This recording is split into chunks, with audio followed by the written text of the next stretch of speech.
Good morning students. आज मैं आप लोगों को एन एस्ट्रोलॉजिस्ट डे का नेक्स्ट पार्ट पढ़ाऊँगा।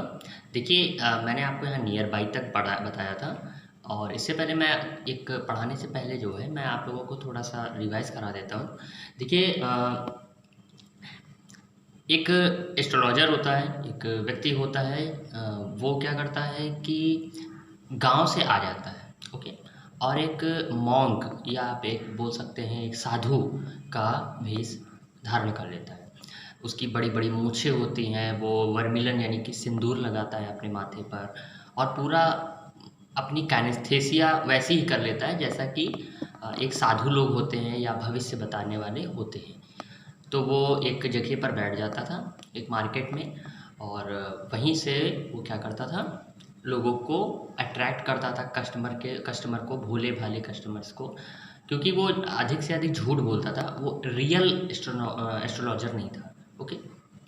ये बात मैं कल आपको बता चुका था। अच्छा, उसको लाइट कहाँ से मिलती थी? तो वो पास में ही एक मूंगफली वाला था। मूंगफली वाले, जब अगर आपने मूंगफली को भूनते हुए देखा होगा तो आपने देखा होगा कि उसमें से थोड़ी थोड़ी लौ निकलती है चिंगारियों के साथ। तो उसकी जो रोशनी थी और मार्केट की जो अदर शॉप थी, जो दुकानें थी, उनसे जो रोशनी मिल रही थी, उनसे जो है ये एस्ट्रोलॉजर रोशनी पाता था। वो पूरा अपना तामझाम जो था वो बिछा कर बैठता था, उसमें 12 क्वेरी सेल्स होती थी, और कुछ जो है जो तंत्र मंत्र की विद्या वाली किताबें होती हैं, ये सारी चीज़ें फैला के बैठ जाता था। माथे पर सिंदूर लगाता था एकदम, और सर पर जो है वो पगड़ी भी बांधता था, सेफ्रॉन भगवा कलर की, ओके। तो इस टाइप की उसने वेशभूषा बना रखी थी। अब देखिए यहाँ से, half the enchantment of the place was due to the fact that it did not have the benefit of municipal lighting. Half the enchantment of the place, वो जो जगह थी जहाँ पे वो बैठता था, प्लेस ऑफ द एंचेंट, उस जगह की जो आकर्षण था, कितना आकर्षण? आधा आकर्षण। Was due to the fact, वो इस कारण भी था, that it did not have the benefit of municipal lighting, क्योंकि वहाँ पर म्यूनसिपल लाइटिंग यानी कि जो नगर निगम होता है, उसकी लाइटिंग का कोई भी लाभ नहीं था।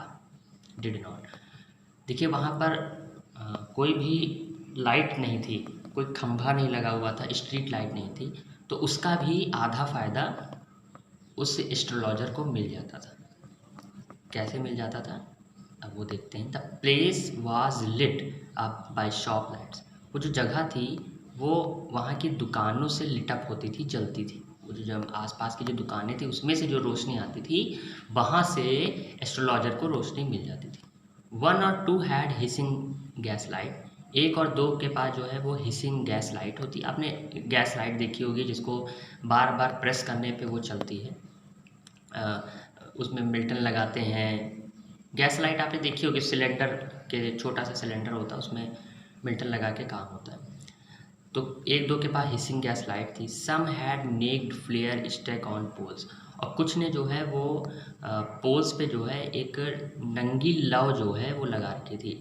गाँवों में अधिकतर आपने देखा होगा छोटी सी बोतल में मिट्टी का तेल भर के और एक लौ जलती रहती है, ओके। कुछ अगर मैं डायग्राम बनाऊँ तो कुछ इस टाइप से एक बॉटल होती है, उसी में ही वो लोग काम कर लेते हैं, उसी को कहते हैं naked flare stuck on poles. तो पोल्स पे उन्होंने जो है वो स्टक कर रखी थी, बांध रखी थी। एक उसमें से लौ निकल रही थी जो नेक्ड थी। नेक्ड का मतलब वो लौ चारों तरफ से कहीं से कवर नहीं थी, लैम्प की तरह नहीं होती थी, मतलब मोमबत्ती जैसी थी। Some were lit up by old cycle lamp, कुछ के पास जो है वो साइकिल लैम्प थी। एंड 1 और 2 like the astrologers manage without lighting of their ones, और कुछ जो 1 और 2 जो लोग थे वो एस्ट्रोलॉजर की ही तरह जो है वो लाइट से, उनकी लाइट से अपना जो व्यवसाय था उसको मैनेज करते थे, विदाउट लाइट, बिना लाइट के, ठीक है। क्योंकि एस्ट्रोलॉजर के पास भी लाइट नहीं थी तो वो भी दूसरों की लाइट से ही चलता था, और जो 1-2 और लोग थे वो भी ऐसे ही काम कर रहे थे। It was a bewildering criss crosses of light rays and moving shadows. It was a bewildering means होता है हैरान करने वाली, ओके। क्राइस क्रॉसेस में होता है आड़ी तिरछी। It was a bewildering criss crosses of light rays and moving shadow. वहाँ से जब कोई भीड़ गुजरती थी तो जो गुजरती हुई जो शेडो थी उन लोगों की, ओके, वो एकदम हैरान कर देने वाली आड़ी तिरछी लाइट रेज उस पर लगती थी। मतलब जहाँ पे वो बैठा हुआ था वहाँ पे परछाई आती थी, कैसी, आड़ी तिरछी, और वो हैरान कर देने वाली थी। क्यों? क्योंकि ये जितना भी बना हुआ था वो एकदम सूट कर रहा था। This suited the astrologer very well. Astrologer को एकदम पूरी अच्छी तरीके सूट कर रहा था एकदम। उसका पूरा उसने बना भी रखा था अपना वेशभूषा, साथ ही जो है उसकी लाइट की जो व्यवस्था थी वो भी उसके ऊपर वो सूट कर रही थी। बहुत ज़्यादा प्रकाश की ज़रूरत नहीं थी, बहुत अंधेरे की भी ज़रूरत नहीं थी, एकदम बीच में था सब मामला।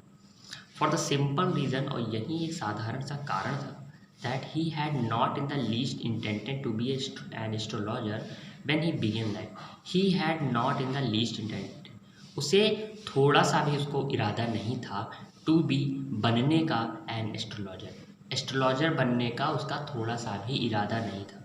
when he began life, जब उसने अपनी लाइफ शुरू की थी। मैंने पहले बताया था आपको कि वो एस्ट्रोलॉजर थोड़ा ना बनना चाहता था, वो तो पाखंडी था। And he knew no more, और वह नहीं जानता था और अधिक, of what was going to happen, कि क्या होने जा रहा है। वो थोड़ा भी नहीं जानता था कि अब आगे क्या होने जा रहा है, बस वो एस्ट्रोलॉजर बन गया था, उसका इरादा बिल्कुल नहीं था।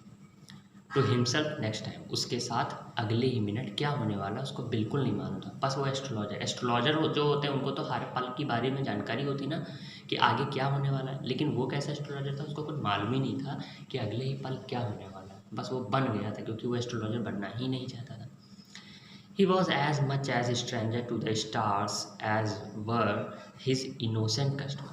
वह भी उतना ही स्ट्रेंजर था, उतना ही अजनबी था टू द स्टार्स, तारों के बारे में, as were his innocent customer, जैसे कि निर्दोष या भोले भाले जो कस्टमर्स थे उसके, ग्राहक थे उसके, जैसे कि वे उसके बारे में, तारों के बारे में स्ट्रेंज थे, जानते नहीं थे, वैसे वो भी नहीं जानता था।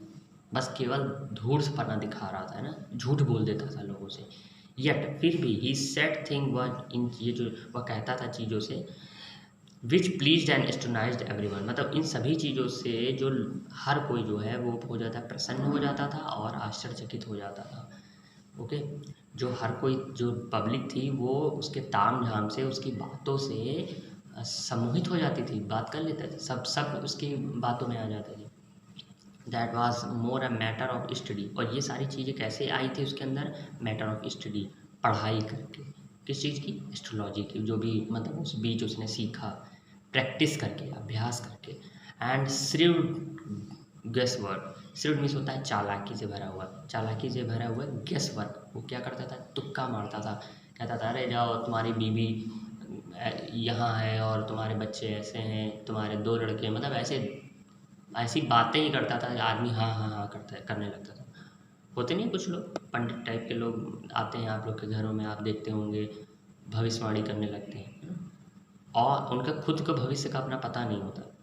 All the same it was as much an honest man's labour as any other, and he deserve the wages he carried home at the end of the day. दिन के अंत में वो उतना ही ले जाता था जितना कि एक ऑनेस्ट मैन लेबर, मतलब एक ईमानदार आदमी का जो मेहनत होती है उसका जितना वेजेस होता है, मतलब उसका जितना भाड़ा होता है, दिहाड़ी होती है, एक ईमानदार आदमी जितना कमाता है एक दिन में, उतना ही उसे भी मिल जाता था, और वो एक ईमानदार आदमी की तरह ही डिज़र्व करता था अपने पैसे को। मतलब वो पाखंडी ज़रूर था, काम ज़रूर गलत कर रहा था, लेकिन वो उतना डिज़र्व ज़रूर करता था पैसे को, क्योंकि मेहनत उतना ही कर रहा था, भले पाखंड में कर रहा हो, भले वो धूर्त था। He had left his village, उसने अपना गांव छोड़ दिया था, विदाउट एनी प्रीवियस थॉट और प्लान, बिना किसी पिछले विचार और प्लान बनाए ही, कोई योजना बनाई। If he had continue there he would have carried on the work of his forefather, अगर वो वहीं पे रहता, कंटिन्यू करता, तो उसको जो है अपनी फॉरफादर, अपने पूर्वजों के साथ के काम को करना पड़ता। नेमली, जैसे कि अब देखिए फॉरफादर है तो फॉरफादर के बाद डैश आया ना, इसका मीन्स है कि अब फॉरफादर के बारे में बताया जाएगा। तो अगर वो वहीं पे रहता है, यानी कि वहीं पे गांव में ही रहता, तो उसको अपने जो पूर्वजों के जो काम है उन्हीं को कैरी करना पड़ता, कैरी ऑन करना पड़ता, जारी करना पड़ता। नेमली जैसे कि टिलिंग द लैंड, खेत को जोतता।